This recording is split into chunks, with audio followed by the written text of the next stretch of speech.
बिस्मिल्लाहिर्रहमानिर्रहीम, अस्सलाम वालेकुम। मैं हूं सैयद मोहम्मद याह्या और आप देख रहे हैं पॉडकास्ट विद याह्या। नाज़रीन, आज जो मेहमान हमारे साथ मौजूद है वो किसी तारुफ की मोहताज नहीं है। डॉक्टर साहिबा, डॉक्टर नौशीन आज हमारे साथ मौजूद है। वो हमें बताएंगी कि किडनी की जो बीमारी है वो इंसानों में आजकल जो ज़्यादा पाई जा रही है, बिलखुसूस पाकिस्तान में किडनी की बीमारी में ज़्यादा इजाफा देखने में आ रहा है। तो आइए चलते हैं टाइम ज़ाया किए बिना डॉक्टर नौशीन की तरफ। जी डॉक्टर साहिबा, खुशामदीद कहते हैं आपको पॉडकास्ट में। अस्सलाम वालेकुम। डॉक्टर साहब, सबसे पहले ये बताइए हमारे व्यूवर्स को कि किडनी स्पेशलिस्ट जो होता है उसका रोल क्या होता किडनी स्पेशलिस्ट जो होता है वो बेसिकली हमारी फील्ड ये है कि गुर्दा जो है वो बहुत ही अहम इंसान का अज़ू है और इसका काम जो है वो इंसान को पता होना चाहिए कि क्या क्या फ़वाइद हैं इसके और क्या क्या काम है। ये एक नेचुरल मशीनरी है जो कि हमारे खून में जो है वो जो भी जहरीला मवाद है उसकी सफाई करती है और इसके अलावा जो भी टॉक्सिन्स हैं, जो भी ऐसी चीज़ें हैं जो कि इंसानी सेहत के लिए जो है वो नुकसानदेह हैं, उनको जो जिस्म से है? अच्छा, एक निकालती है। मिनट मैं आपको सॉरी सर, ये बताइएगा कि जो किडनी की बीमारी जो होती है इसके कुछ सिम्टम्स पहले से इंडिकेट होना शुरू होता है ऐसा? जी, बिल्कुल, इसके जो है वो सिम्पटम्स पहले से जो है वो शुरू हो जाते हैं। इसका तरीका ये होता है कि इसमें जो है वो पाँव में सूजन आती है, आँखों के गिर्द सूजन आती है और जिस्म पे जो है वो वर्म आना शुरू हो जाता है, पेशाब कम हो जाता है, कुछ लोगों को पेशाब में खून आता है, झाग आता है, ये सब अलामतें होती हैं। ठीक है। अच्छा, पाकिस्तान में किडनी की जो बीमारी में इजाफा आप देखने में सबसे ज्यादा केसेस क्या क्या चीज रिपोर्ट हो रहे हैं? क्या उसमें तो एक कैटेगरीज होती होगी ना किडनी में, जब एक स्टोन्स हो जाता है और कोई और इन्फेक्शन हो जाता है, तो पाकिस्तान में सबसे ज्यादा क्या पाया जाता है? पाकिस्तान में सबसे ज़्यादा जो है वो शुगर और ब्लड प्रेशर की वजह से गुर्दे जो है वो ख़राब हो रहे हैं लोगों के जो है और फिर उसके बाद दूसरे नंबर पे जो है वो मरूसी बीमारियां जो है ना वो आ जाती हैं और नेफ्रोटिक सिंड्रोम, ये सब चीज़ें आ जाती हैं। अच्छा, एक चीज और मुझे ये बताएं कि पेन किलर्स, अब पेन किलर्स जैसे कि अमूमन तौर पे जो है हम एमरजेंसी के तौर पे लेते हैं, तो पेन किलर्स लेने से किडनी किडनी पर इफेक्ट होता है? बिल्कुल, पेन किलर्स जो है अगर बहुत ज़्यादा मकदार में खाए जाएँ या बहुत लंबे अरसे तक खाए जाएँ, 6 महीने की मुद्दत तक, तो फिर जो है वो गुर्दों पे उसका बिल्कुल असर होता है और बहुत सारी तरह से पेन किलर्स जो है वो गुर्दों को मुतासिर करते हैं। अच्छा, आजकल जैसे कि आपने सुना होगा कि नौजवान जो है, यूथ जो है वो वेपिंग, पॉड इस तरीके का नशा कर रही हैं, तो नशा कर रहे हैं और बाकी जो है इससे किडनी पे क्या इफेक्ट होता है, जरा से ये भी जरा क्लियर कीजिए। नशा में जितनी भी चीज़ें हैं जैसे पहले ज़माने में जो है हमारे चर्स और हीरोइन ये जो भी है एडिक्शन की हिस्ट्री जो है हम ज़रूर मरीज़ से लेते हैं।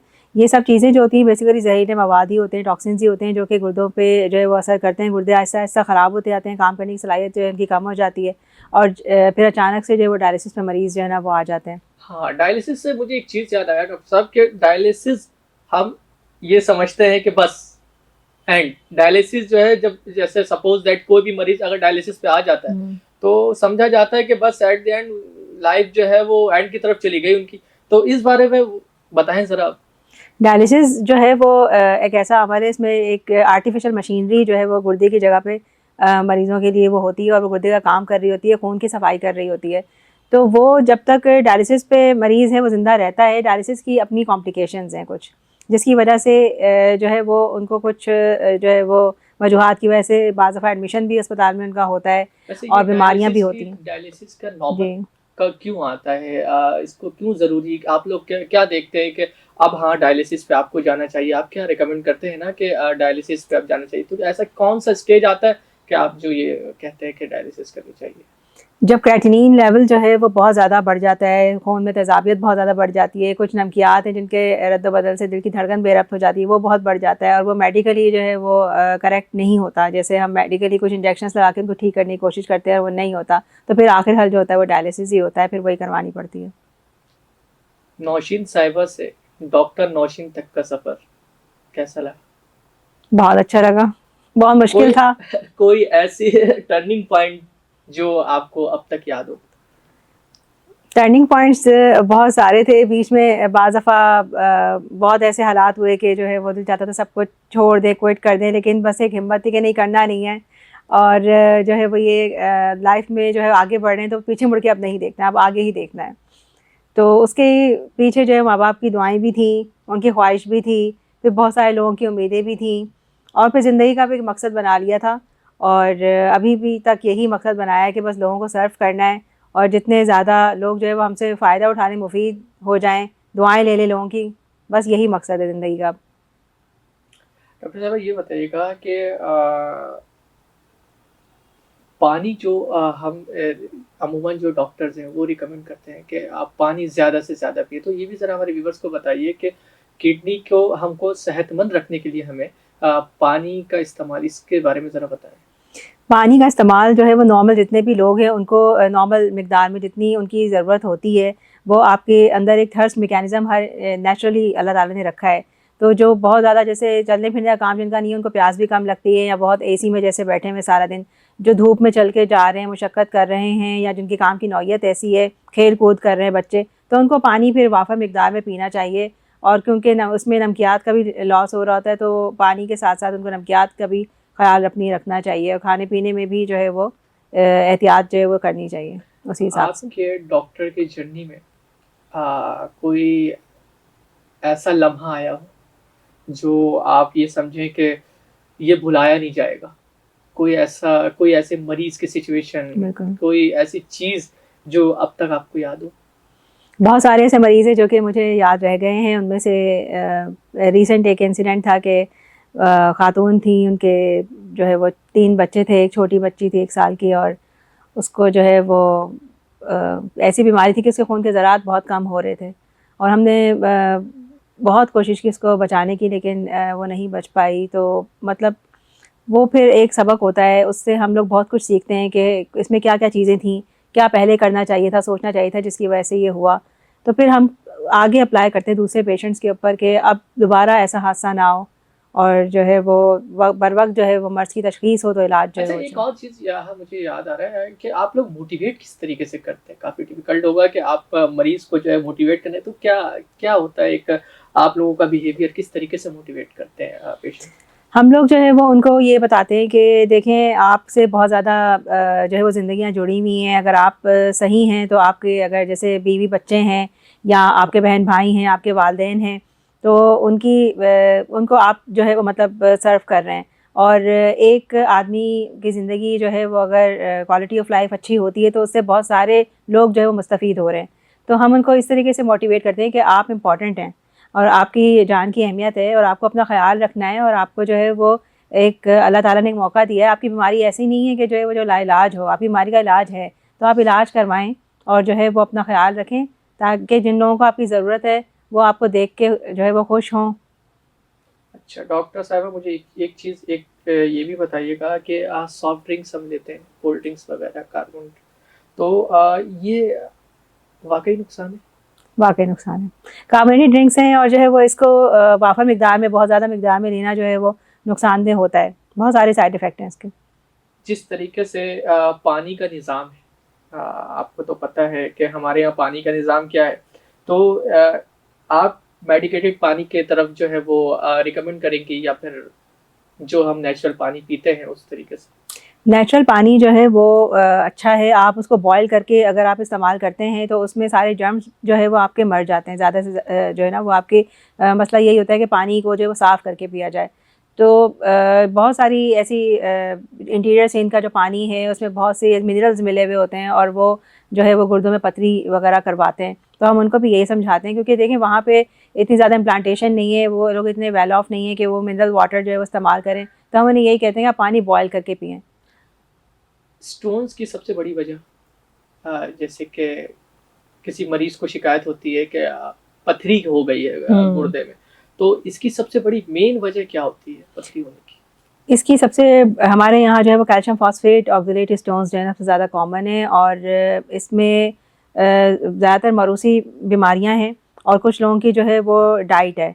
उन लोगों के जो है वो पानी, जैसे इंटीरियर की मैंने बात की कि वो पानी ऐसा है जिसमें मिनरल ज़्यादा हैं, तो उनको फिर हम जो है वो जब एक दफ़ा डायग्नोस हो जाता है, पता चल जाता है, तो मरूसी बीमारियाँ तो ऐसी हैं कि उनका कोई हल नहीं होता है। मगर फिर एहतियात जो है वो उसमें सबसे ज़्यादा इंपॉर्टेंट होती है खाने पीने की, कि जिन चीज़ों से वो स्टोन्स हो रहे हैं वो हम उनको बताएं कि ये वाली डाइट आपने लेनी है, ये नहीं लेनी है।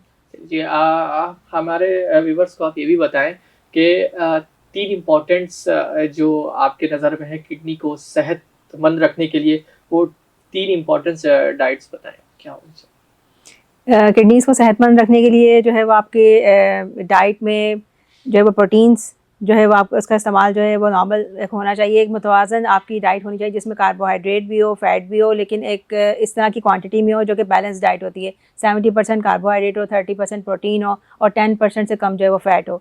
और उसमें सब्जियां और जो है वो आपकी शामिल होनी चाहिए, फ्रूट्स शामिल होने चाहिए, क्योंकि उसमें जो है वो नमकियात होते हैं, वाइटामिन होते हैं जो कि बहुत ज़रूरी होते हैं और उनकी डेफिशिएंसी से बहुत सारी चीज़ें होती हैं। थर्ड, आपका जो है वो पानी का, मशरूबात का जो इस्तेमाल है वो भी अच्छा होना चाहिए। और जो है वो फ्रेश जो जूसेस हैं वो मैं रिकमेंड करूँगी, बजाय इसके कि जो है वो आप मतलब जो बनावटी या मसनूई जो है वो मतलब चीज़ें लें। उससे तो बेहतर ये है कि आप जो है, अभी गर्मी जैसे बहुत ज़्यादा आ रही है तो उसमें पानी की कमी होगी लोगों को, तो उसमें जो है वो फ्रेश आप जूसेस का जो है वो इस्तेमाल करें। ब्लड प्रेशर और शुगर कितना नुकसान पहुंचाती है किडनी को एक इंसान की? ब्लड प्रेशर, शुगर जो है वो ज़्यादातर गुर्दों की जो बीमारी है ना उसकी जड़ यही है। हमारे यहाँ जो है बहुत कॉमन है, क्योंकि हमारे यहाँ ओबेसिटी और टाइप 2 डायबिटीज़ जो है वो बहुत ज़्यादा कॉमन है, हर 5 में से 1 बंदे को है। ब्लड प्रेशर भी अगर आप देखें तो 30 साल के ऊपर जो है वो आप देखेंगे तो हर 5 में से जो है वो 2 बंदों को ब्लड प्रेशर होगा। और बहुत से ऐसे लोग हैं जिनको डायग्नोज ही नहीं होती हैं ये सब चीज़ें, जो अंडर डायग्नोज रहती हैं, फिर बहुत तबीयत ख़राब हो जाती है उनकी, तो फिर पता चलता है अच्छा ये डॉक्टर के पास गए या हॉस्पिटल गए तो पता चला अच्छा ये भी है इनको, लेकिन चल वो पहले से रहा होता है, तो उसकी अलामतें अच्छा होती डॉक्टर हैं। साहब, एक मैं आपको यहाँ रोकता हूँ। ये ब्लड प्रेशर और शुगर आजकल के रुझान में, आजकल हमारे यंग जनरेशन में ज़्यादा दिखने में आ रहा है, तो इसकी क्या वजह है? आप लोगों को तो बेहतर पता होगा कि ज़ाहिर सी बात है, एक तो टेंशन होता ही है। एक क्या चीज़ ऐसी आप लोगों ने नोट किया कि जिससे आप लोगों ने ये अंदाज़ा लगाया कि ब्लड प्रेशर और शुगर की ये वजह? उसकी वजह जो है वो आप ये देखें कि जो है वो पहले जो डाइट थी लोगों की वो अब नहीं रही है। अब जो है वो आर्टिफिशियल डाइट पे लोग ज़्यादा आ गए हैं। छोटे-छोटे बच्चे जो है वो जंक फूड जो है वो बहुत ज़्यादा खा रहे हैं, रोज़ केएफसी खा रहे हैं, मैकडॉनल्ड खा रहे हैं, फ्राइज़ खा रहे हैं, तली हुई चीज़ें जो है वो बहुत ज़्यादा इस्तेमाल हो रही हैं। और जो बाहर की चीज़ों का जो ऑयल होता है वो इतना मतलब अच्छी क्वालिटी का वो नहीं होता है। ये सब चीज़ें एक तो डाइट की वजह से ये सब हो रहा है। फिर उसके बाद जो है वो इन चीज़ों की पहले शऊर नहीं था लोगों के अंदर, डायग्नोसिस नहीं हो पाती थी, मगर अब जो है वो डायग्नोसिस जो है वो हो रही है। और जो है वो लाइफ़स्टाइल बहुत सेडेंटरी होता जा रहा है। पहले लोगों का काम जो चलने फिरने का, मशक्क़त का ज़्यादा होता था, लेकिन अब नहीं है, अब लोग बैठ के ज़्यादा काम कर रहे हैं। तो ये सब वजूहात जो है ना, ये बाइस हैं कि बहुत छोटी उम्र में लोगों को, और फिर बहुत से लोग, यंग लोग जो है वो हार्ट अटैक से आजकल जो है वो अभी उनकी मैं सडन इसी डेथ से सवाल हो पे रही आने है। वाला था कि हार्ट अटैक के रेशोज़ जो हैं वो इंक्रीज़ हो चुका है। इसकी क्या क्या नोट किया आपने कि बिलख़ुसूस के नौजवान में? मैंने ये कुछ दिनों पहले पोस्ट भी देखा कि नौजवान में जो है हार्ट रेशोज़ जो है वो ज़्यादा बढ़ गए। आखिर इसकी वजह क्या है? इसकी वजह एक तो वही कोलेस्ट्रॉल जो है वो उसका है, फिर फैमिली हिस्ट्री जिन लोगों की होती है उनमें चांसेस जो है वो ज़्यादा होते हैं सडन डेथ के, सडन हार्ट अटैक के और इन सब चीज़ों के, क्योंकि उनकी जो है वो फैमिली में अगर ब्लड प्रेशर शुगर की हिस्ट्री है और हार्ट अटैक की हिस्ट्री है तो वो चांसेस बहुत ज़्यादा बढ़ जाते हैं। फिर दूसरा स्ट्रेस का एक फैक्टर होता है। और ये चीज़ें जो है वो पहले मतलब इतना डायग्नोज नहीं होती थी, अब जो है वो ये कि तशख़ीस हो जाती है, बर वक्त ही होता है कि हाँ कुछ हुआ, अब वो हॉस्पिटल लेके गए तो पता चला अच्छा हार्ट अटैक से डेथ हुई है। पहले पता नहीं चलता था कि कैसे हो गई, क्यों हो गया। डॉक्टर बनना आसान है? बहुत मुश्किल काम है लेकिन अगर आपकी ज़रा सा लगन आप हो। बताएं डॉक्टर बनना है, जैसे कि सपोज दैट कि कोई भी एक विश होती है कि नाम के आगे ना वो डीआर लगे। सबकी होगी, आपकी भी होगी। बिल्कुल। तो डॉक्टर बनने के लिए क्या स्ट्रगल करना पड़ता है? ज़रा सा आप बताएं। मैं साफ-साफ आपको बताऊँ, आपको जो है वो अपने शौक ख़त्म करने पड़ते हैं। आपको जो है वो डेडिकेटेड होना पड़ता है, और कि ये मतलब 4 साल या 5 साल जो मेरी ज़िंदगी के ना, ये इसमें तो मैंने जो है वो मतलब बस पढ़ाई को ही फ़ोकस करना है। और इसके अलावा ये कि मेहनत जो है वो आपकी अगर लगन है तो जो है वो कोई आपको कुछ भी अचीव करना हो ज़िंदगी में जो है वो कुछ भी मुश्किल नहीं है, कुछ भी नामुमकिन नहीं है। मगर आपको जो है वो अपना फ़ोकस जो है वो उस तरफ करना पड़ता है, जो भी आपका माइंड होता है। हमारे व्यूअर्स देखें, डॉक्टर साहब ने कहा कि आप अपना फोकस जो है वो मेंटेन करके रखें अगर आपको किसी भी फील्ड में जो है वो महारत हासिल करनी है। डॉक्टर साहब, मैं आपका ज़्यादा वक्त नहीं लूँगा। मुझे सिर्फ एक और चीज़ बताएं कि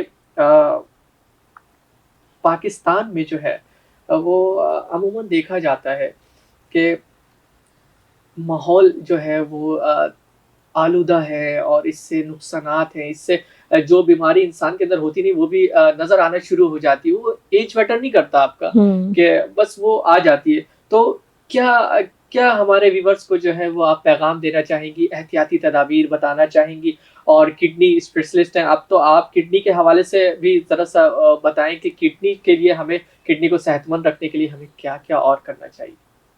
अपने गुर्दों की हिफाज़त जो है वो अगर आप करना चाहते हैं तो आप कुछ लोग जिनको अगर शुगर है, ब्लड प्रेशर है तो उनको चाहिए कि वो उसको कंट्रोल करें। अगर उनको जो है वो ऐसी मरूसी बीमारी है जैसे नेफ्रोटिक सिंड्रोम है या पथरी का मसला है, कुछ भी है, तो वो अपने गुर्दे के डॉक्टर से चेकअप जो है वो हर 3-3 महीने पे फ़ॉलो अप जो है वो करवाएँ और खून के, पेशाब के टेस्ट करवाएँ। और अगर ऐसी अलामात उनको नज़र आती हैं जो कि गुर्दों के मरीज़ों की, जैसे मैं पहले भी ज़िक्र कर चुकी हूँ आपको, तो वो उसको जो है वो फ़ौरन मतलब वो उसको एक्शन लें और सीरियसली जाके अपने टेस्ट करवा के डॉक्टर को जो है ना वो दिखाएं। और अपनी डाइट का ख्याल रखें, एक बैलेंस डाइट लें और अपनी रूटीन में जो है वो चहलकदमी को, एक्सरसाइज को जो है वो रूटीन बनाएं।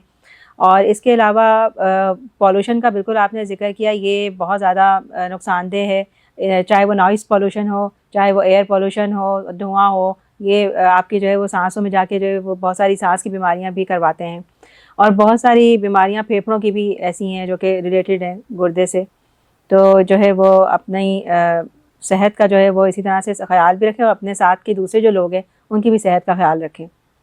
एक चीज़ और मैं आपसे पूछना चाहूँगा, जो लोग जो है ना थोड़ा-सा कन्फ्यूजन का शिकार होते हैं, वो ये है कि पानी ज़्यादा पीना भी नुकसान है और पानी की एक मिकदार है ना जो बॉडी को चाहिए होती है।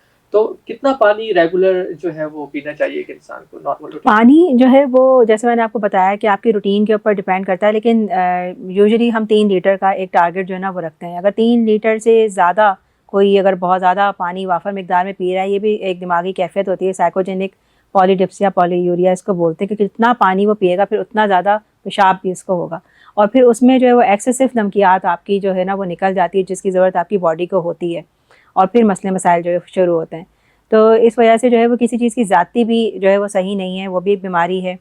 और ये अल्लाह ताला ने एक निज़ाम बनाया है, नेचुरल एक निज़ाम बनाया है कि व्यूअर्स को ये बताएँ कि हमें जो है वो डायलिसिस का जो एक दिमाग में चल रहा होता है कि बस एंड हो गया, तो अब तो हम ये ऐसा नहीं सोचे ना कि नहीं, बिल्कुल भी नहीं। हम डायलिसिस के बाद ट्रांसप्लांट भी है, गुर्दा तब्दीली का ऑपरेशन भी होता है, और उसमें उसके बाद लाइफ जो है आपकी बिल्कुल नियर नॉर्मल जो है ना वो हो जाती है। और आप उसमें जो है वो ट्रांसप्लांट अगर आपका हो जाता है, सिर्फ आपको कुछ अर्से तक मेडिकेशंस जो होती हैं ट्रांसप्लांट की वो खानी पड़ती हैं, उनके कुछ मुज़र असरात हैं जिससे आपको अपनी हिफाजत जो है वो करनी पड़ती है। लेकिन 1 साल के बाद दवाइयाँ भी ऐसा ऐसा कम हो जाती अच्छा, हैं। डायलिसिस जो मैटर करता है वो ऐज पे मैटर करता है? एज पे मैटर करता है, ऐज पे मैटर करता है, बिल्कुल मतलब करता है। जो ज़्यादा मतलब 45 अबव या 50 अबव है, तो वो उनके चांसेस थोड़ा-सा कम होते हैं, क्या ऐसा है? 50 अबव तो सही है, लेकिन जो है वो अगर जैसे 75 या 80 अबव अगर लोग हैं तो फिर उनको हम रिकमेंड नहीं करते हैं, कि क्योंकि उनकी जो है वो ऐसी बॉडी कंडीशन पे, लिविंग स्टाइल पे डिपेंड करता है। अगर अचानक से गुर्दे ख़राब हुए तब तो हम डायलिसिस करते हैं कि चलो ठीक है, 3-4 डायलिसिस होंगे, रिकवरी हो जाएगी, सही हो जाएगा। लेकिन अगर वो मुस्तकिल डायलिसिस पे आ गए और उनकी सेहत इस काबिल नहीं है कि वो डायलिसिस बर्दाश्त कर सके, तो फिर हम मना कर देते हैं, रिकमेंड नहीं करते हम। अ, और जैसे कि एक चीज़ और मैं आपसे क्लियर करता चलूँ कि डायलिसिस के जो बाद के जो मराहिल होते हैं, वो कितने परसेंट जो है एक नॉर्मल व्यूअर्स को अगर आप बताएँ कि कितने परसेंट जो है वो कामयाब होते हैं? डायलिसिस के बाद के मराहिल जो है वो केयर के ऊपर आप पे डिपेंड करता है कि डायलिसिस अचानक शुरू हुई है या प्लान्ड डायलिसिस थी। प्लान्ड डायलिसिस का मतलब है कि फिस्टुला बना हुआ है। फिस्टुला एक छोटा सा बटन होता है जिसके ज़रिए जो है वो सुई लगा के डायलिसिस की मशीन से खून का तबादला होता है। तो वो अगर बना हुआ है तो उससे जो है वो उसकी कॉम्प्लिकेशन इतनी नहीं होती हैं। रूटीन बस हफ्ते में 2 या 3 दफ़ा 3 से 4 घंटे की डायलिसिस होती है, जो कि आपको वक्त निकाल के जो है वो जाना होता है। लेकिन अगर अचानक से डायलिसिस करनी पड़ती है, इमरजेंसी डायलिसिस जिसे कहते हैं, उसमें डबल ल्यूमेन कैथेटर जो है वो आपको लगाना होता है, और उसकी वजह से कुछ इन्फेक्शन हो जाते हैं, उसमें उसकी कॉम्प्लिकेशंस अपनी होती हैं, ब्लड क्लॉट हो जाता है, उससे बाज़ दफ़ा फेफड़ों को भी नुकसान हो जाता है अगर गर्दन में यहाँ पे लगाएं। तो वो पेचीदगियों से बचने के लिए ही हम जो है वो चाहते हैं कि जिनको क्रेटिनिन अगर 3-4 पहुँच गया है और उनके गुर्दे सिकुड़ गए हैं, तो हम उनको पहले से ही रिकमेंड कर देते हैं कि आगे जाके आपको डायलिसिस की ज़रूरत पड़ेगी, तो आप पहले से फिस्टुला बनवा लें। नाज़रीन, जैसे कि आपने देखा, मैंने आप लोगों के लिए सारी चीज़ें जो है वो डॉक्टर साहिबा से टाइम लेके और सारी चीज़ें जो है वो आप तक पहुँचाई। इसमें मेरे ख़्याल में मुझे नहीं लगता कि कोई ऐसी चीज़ हो डाइट के हवाले से, गुर्दे को सेहतमंद रखने के हवाले से, और गुर्दों में क्या क्या खामियां होती हैं, बीमारी किस वजह से आती है, स्टोन्स किस वजह से होते हैं। मुझे नहीं लगता कोई सारे सवाल मैंने बहरहाल आपके लिए क्लियर कर दिए। और बाकी अब आ जाते हैं डॉक्टर नौशीन की तरफ और उनसे ज़रा ये पूछते हैं कि आजकल की उनकी जो लाइफ रूटीन है वो किस तरीके से गुजर रही है। लाइफ जो है वो बहुत ही हेक्टिक गुजर रही है। कराची के जॉब रोडों की वजह से। हाँ, कह सकते हैं, क्योंकि ड्राइव भी मैं खुद करती हूँ। अच्छा। लेकिन जो है वो एक डॉक्टर की ज़ाहिर बात है जॉब इतनी हेक्टिक है, एक स्ट्रेसफुल जॉब है। हमें जो है वो मरीज़ों को बहुत ज़्यादा सोच का काम होता है और बर वक्त डिसीजन लेने का काम होता है कि फ़ौरन वक्ती फ़ैसला करना है, अपने दिमाग को हाजिर रखना है। और हम जो है वो अपनी लाइफ को 2 कंपार्टमेंट्स में डिवाइड करते हैं, अपनी सोशल लाइफ को और अपनी पर्सनल लाइफ को। और हम जो है वो अपनी जब प्रोफेशनल लाइफ में आते हैं तो हम अपने पर्सनल इश्यूज सारे घर पे छोड़ के आते हैं, क्योंकि वहाँ पे हमारी तवज्जो सारी मरीज़ों के ऊपर होती है, उनके अटेंडेंट्स की काउंसलिंग के ऊपर होती है, उनको भी समझाना होता है। कितना मुश्किल होता है एक पर्सनल लाइफ, जैसे कि आपके घर पे भी इनसाइड एक मामला चल रहा होता है दिमाग में, फिर एक पेशेंट से सामने, फिर उसको भी देखना होता है, कितना मैनेज करना कैसा होता है। बिल्कुल, ये मैनेज करना, ये मतलब टाइम विद टाइम जो है वो मैंने ये मैनेजमेंट जो है वो सीखी है कि जो है वो किस तरीके से आपने अपने उसको जो है वो ब्रेन को डिवाइड करना होता है। और आपने जो आपके सामने इस वक्त है उसके ऊपर फोकस करके और सारा ध्यान उस पर लगाना होता है। और फिर उसके बाद जो है वो आपको जब फिर स्पेयर टाइम मिलता है तो फिर आप दूसरी बातें जो है वो सोचते हैं। तो ये जो है वो मतलब ज़रूरी है, अगर आपने अपनी लाइफ को बैलेंस रखना है और आपने जो है वो आगे प्रोग्रेस करना है लाइफ में, तो ये आपकी जो माइंड ग्रोथ है और ये क्लैरिटी है, ये बहुत ज़्यादा ज़रूरी होती है। अब मेरे व्यूवर्स को लग रहा है ये दिमाग में उनके सवाल आ रहा है कि डॉक्टर साहब की जो डेली लाइफ रूटीन है वो भी ज़रा पूछ लेते हैं कि वो माशाल्लाह किस तरीके से अपने आप को मेंटेन करके रखी हुई है। जी डॉक्टर साहब ज़रा ये भी बताइए। मेंटेन करके मैंने जो है वो मतलब अपना घर जाके फिर मेरे माशाल्लाह 3 बच्चे हैं, फिर उनको देखना, फिर मैं कुकिंग का भी शौक़ है, कुकिंग भी मैं करती हूँ, खाना भी मेरी कोशिश होती है मैं बनाऊँ। और फिर उसके बाद जो है वो मैं आउटिंग्स भी मतलब जो है वो करती हूँ, बाहर भी जाती हूँ, अपना सोशल सर्कल भी मैंने रखा हुआ है ताकि जो है वो मतलब इस स्ट्रेसफुल माहौल से भी बाहर निकल के बंदा जो है वो थोड़ा सा एंजॉय भी करे अपनी लाइफ को। तो वो हर जगह ही मतलब जैसे कि आप समझें कि मतलब सोशल लाइफ भी अपनी कंटिन्यू की हुई है और अपने फैमिली और बच्चों को भी जो है वो टाइम दिया हुआ है, और इसी तरीके से जो है वो अपना हॉस्पिटल भी कंटिन्यू किया हुआ है। चले जी देख लें, आप लोग सीखें कि सोशल लाइफ भी मेंटेन है और अल्हम्दुलिल्लाह पर्सनल लाइफ भी मेंटेन है। डॉक्टर साहब बहुत शुक्रिया, आपने मुझे हमारे इस पॉडकास्ट में अपना कीमती वक्त दिया। नाज़रीन मिलते हैं न्यू पॉडकास्ट में और नए लोगों से, तब तक के लिए अल्लाह हाफ़िज़। पाकिस्तान हमेशा जिंदाबाद।